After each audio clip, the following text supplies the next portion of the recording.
Well, hey there. Welcome back to our 4-part series called The 4 Levels of Planning. My name is Megan Sumrell. I'm a time management expert for women, and I'm on a mission to bring work-life harmony to women all over the world through all things time management, organization, and productivity.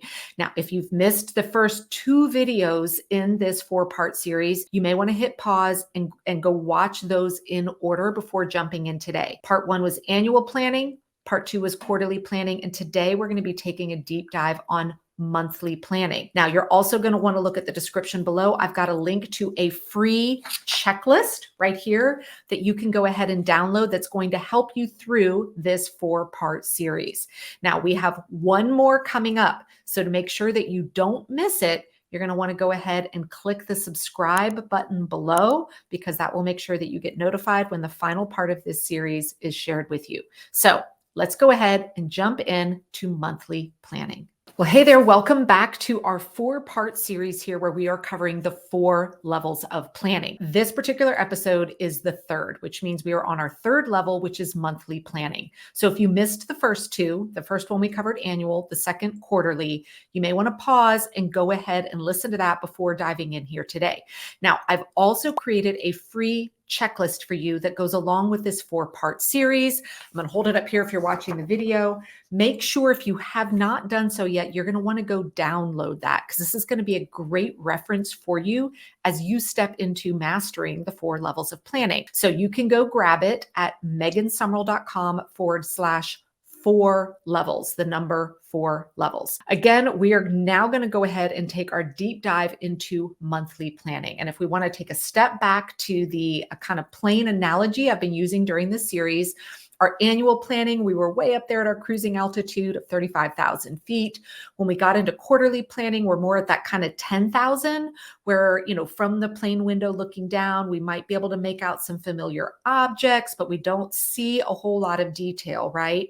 Well, now we're going to come much farther down with the monthly planning, where now think about it as either you've just taken off or you're just getting ready to land. And when you look out that plane window, you are recognizing specific buildings, lakes, neighborhoods, etc. So that's kind of a good visual to think about. I've also used the blueprint analogy, where the annual plan is the rough blueprint. With the quarterly planning, we actually started adding in more detail. I like to think of the monthly planning now as pulling out our crayons or colored pencils and pens and actually filling in and coloring in our picture. And then we'll get to our 4th level later. The purpose of monthly planning, aside from the obvious, yes, we're planning out our month, there are 2 subtle things that, when done correctly, they give you a lot of power with your monthly planning. The first is giving you a clear view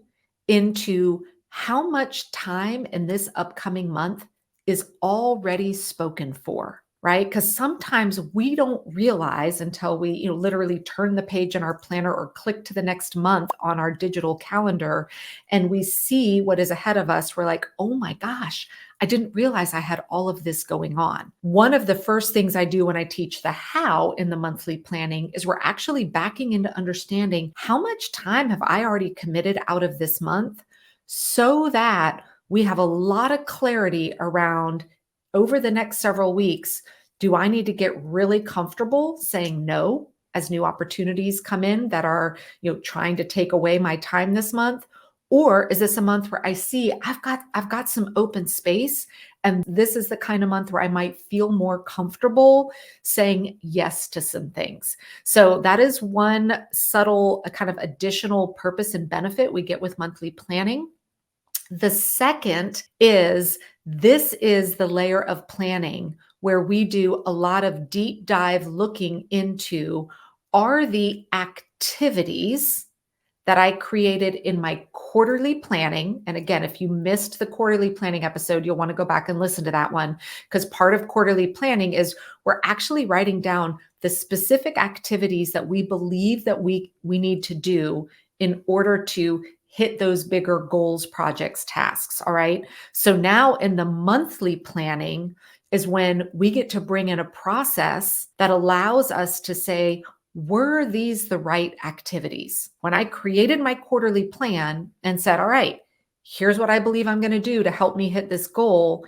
During our monthly planning process is when we get to take a step back and say, hey, I've been doing this for a month. Are these the right activities? And if not, now is my opportunity to go in and tweak and adjust those. Each layer of this 4 levels of planning supports and feeds into each other. So those are kind of 2 additional bonuses that we get with our monthly planning outside of just having a good plan in place to help us execute the type of month that we are hoping to have. Now, let's talk about where we actually do our monthly planning, meaning where do we capture this information? So for me, I really like to do monthly planning in a paper planner. So I'm going to hold up the one I use here. Obviously, I use the top planner. This is the planner I built and I sell. And monthly planning is done on the monthly spread of your paper planner. If you're a paper planner user, just about every planner out there that's a paper planner has that month at a view. All right. That's where we do our monthly planning. Now, if you are a digital planner user or digital calendar user, right? Maybe you're using a Google Calendar or an iCal, you can do monthly planning there. It can be a little tricky because by default, those digital calendars are going to roll up all your individual specific small tasks and appointments and make that view really cluttered. There are workarounds for this. Again, I'm not going to do a deep dive on that here today, but I do want you to know it can be done digitally, but you'll need to implement kind of creating a separate calendar account to do high level planning so you can kind of toggle on and off those views. All right. Because what we don't want to do is regurgitate too much fine detail inside of our monthly plan. Let's talk about what is different from our quarterly planning to our monthly planning. Because if you look at this planning checklist, again, the free download that you can go and grab, and you go look at the column of quarterly planning to monthly planning to see what information changes, you'll notice there isn't much difference at all, because the main difference between our quarterly and our monthly planning is the level of detail that's actually going into our plan. So we're going to talk about what I mean specifically with level of detail. Now, before I jump into that, I just want to make a little side note here. You can, and a lot of people do today, start your planning journey with just doing monthly planning and or weekly planning without layering in the quarterly and the annual planning. As a matter of fact, when I teach people planning, I actually teach them to master weekly and monthly planning first, because we need to get our lives under control so that we have the space for those larger goals and dreams. That said, what I'm going to be talking about with the adding more detail into our monthly planning is if you monthly planning is what allows us to now, again, review, are the activities right for my goals, etc. All right. So we're wanting to bring in all of our dreams and desires into our plans, not just constantly responding to the never-ending to-do list that is coming at us all day long. Okay, so let's talk about this level of detail that changes from quarterly planning to monthly planning. The first thing I do with monthly planning, again, we're going to go back and reference our quarterly plan, right? We're always going back and looking at those. Now, on our quarterly plan, we have mapped out the maybe high level milestones and things that we want for achieving those larger projects and goals, right? Well, now with our monthly plan, we are going to put down specific dates and block off actual time in our month to work on those. Let's give an example here. I started with our annual planning. An example I gave was a friend of mine that is working on training for a half marathon. So then in the quarterly plan, she knew by the end of the quarter, she knew how many miles she wanted to be able to do comfortably and at what pace. So from there, she backed into kind of some interim milestones of, all right, about halfway through the quarter, here's where I want to be. Well, now with the monthly planning, we were able to take it one level further and map out for each week in the month, where would her checkpoint be in order to stay on track for landing where she wants to be at the end of the quarter, right? So now we're actually getting more granular in our details. Now, when I talked about protecting time on your calendar, as her runs are getting longer and longer, she's now realizing she's going to need to preserve and protect time on her calendar each weekend to make sure that she has that big enough window of time to go out and do, over time, potentially go run for 90 minutes or 2 hours. So during monthly planning now is when we are layering in that level of detail and now physically going into our calendar and preserving and protecting the time that we need to hit those goals. Because here's what happens if we don't. If we just say to ourselves, okay, yeah, this month I'm going to, on the weekends, I'm going to need to make sure I've got time for these, longer activities. Well, if we don't visually capture that, what can easily happen is you're out, you get a phone call, someone invites you to something over the weekend. And because it's not on your calendar, you haven't preserved that time. You'd be like, oh yeah, we're totally free next weekend. And then you say yes to 3 things. And then the weekend hits and now you're struggling to figure out how to fit the time in that you needed to hit that goal. All right. So when we're doing our monthly planning, now we're actually plugging in and protecting the time that we need to hit those larger goals, projects, etc. Not just with our goals and projects, another layer of protecting our time with our monthly planning is to look at what have we already committed to in the current month, right? And you may have said yes to something that's happening later this month. Maybe there's a big event going on, and you're now realizing that there's a lot of work that needs to be done leading up to that.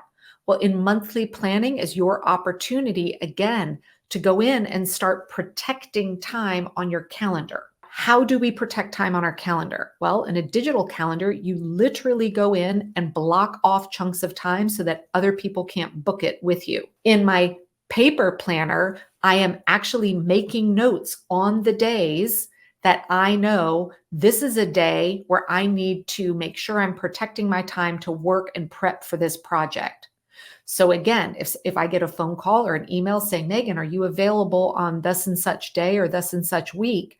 I see that I've made the note for myself in my planner reminding me this is what I really believe I need to be working on that week so that it can help me make yes, no decisions about my time in a way that prevents me from getting overbooked and overscheduled. Now, another layer of more detail that goes into our monthly plan is around personal time, right? We want to make sure that we are not allowing everybody else to fill up the time on our calendar. We want to proactively make sure that we are blocking off time for ourselves. Okay. So this might look like reaching out and, maybe something that fills you up is dinner with a friend, coffee with a friend, maybe going to a movie, maybe having an entire weekend where it's wide open for you and maybe you and your family to just feel spontaneous and go, wake up and decide what you want to do in the moment. During monthly planning is your time to take a step back and then actually, again, earmark maybe specific days in the month that you want to protect for that. And maybe start making some appointments with people that fall into your personal time. Now, one other thing that kind of relates to this as well, when we're talking about personal time, monthly planning is also a great time for you to take a look and see what do your weekends look like. So, for example, I have a month coming up where I already know 3 weekends are booked with, and they're all wonderful things. But monthly planning is the time for me to go in and that one weekend that doesn't have stuff on it to actually draw X's across it as a reminder for myself, keep this free. Because I know for me personally, too much in one month, like every weekend being either travel, events, whatever, is something that does not set me up for success, right? So this is the type of detail that we're including in our monthly planning. Now, one new element that goes into our monthly planning is what I call our monthly checklist. Now, we all have things that we want to do on the regular that kind of fall into a monthly rhythm. So far, with our annual and quarterly planning that we talked about in the first two episodes, we were talking heavily about those kind of one-off events, those bigger projects, those bigger goals, the things that we need to kind of figure out how we're going to fill that in over the course of the year. Well, with our monthly planning, this is the opportunity now for us to start layering in what are those activities that happen regularly or I want to have regularly that I need to make sure I am creating and prioritizing the time for. So it can be anything around maybe you want to make sure every month you're doing a declutter somewhere in your house. This is one of the things that I learned from Katie Wells that I love. If you run a small business, maybe there's a monthly newsletter that you do. I have some women that are have run creative-based businesses in my community, and they know every month they are on their monthly checklist is time to actually build, make, and create the products in order to support their stores, right? There are what your monthly checklist is going to look like is going to be unique to you in your life, but this is a planning asset that now when you go in and create your monthly planning, you are able to write down potential days and times that allow you to achieve comfortably the things that you've decided you want to get done every single month. So again, the real shift from our quarterly planning into monthly planning is twofold. One is we are now really bringing in a lot more detail around specificity on dates and times. And then now we're layering in the parts of our lives that are those recurring things that we have decided that recur kind of on a monthly rhythm or maybe twice a month rhythm. So now we're really integrating those recurring parts of our life along with the work that is tied more to those larger one-off projects as well. So that's kind of a recap of the what that goes into monthly planning. Now, monthly planning is a 10-step process that, again, the how of how we step by step get all of this into our monthly plan is what we learn to master inside of the top program. But by knowing what goes in there is a great place for you to start so that you can start pulling those assets together as well. Now, don't forget, we still have one more episode in this 4-part series where we're going to be talking about the lowest level of detail, which is our weekly planning. So again, if you have not downloaded the free checklist that comes with this, make sure you go and grab that, megansumrell.com/4 levels, the number 4, and then stay tuned for part 4 of our series coming up next.